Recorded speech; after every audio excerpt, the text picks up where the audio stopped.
જેને જીતવા માટે ઇતિહાસના મહાન રાજાઓએ વર્ષો સુધી લોહી વહાવ્યું. જે કિલ્લાની 23 વાર ઘેરાબંધી પછી પણ અડગ રહ્યો. હે છે આપણો ઉપરકોટ.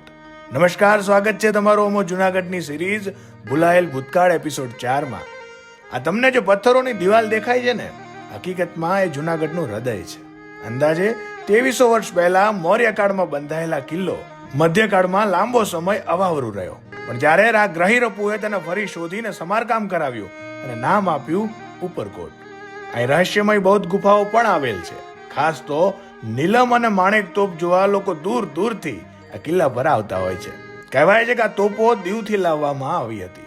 અહીં અનાજના વિશાળ કોઠાર, પાણી માટે અડીકડી વાવ તથા નવગણ કૂવો આવેલ છે.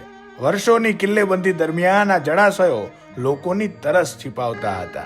આજ પણ અહીં રાખેગારની વીરતા અને રાણક દેવીના નિશાસા ગુંજે છે. ગિરનારના ખોળામાં બેઠેલો આ કિલ્લો ગુજરાતના ઇતિહાસનું એક એવું પ્રકરણ છે જે ક્યારેય જૂનું નહીં થાય. આવા જ વિડીયો જોવા માટે ફોલો કરો અમો જુનાગઢને.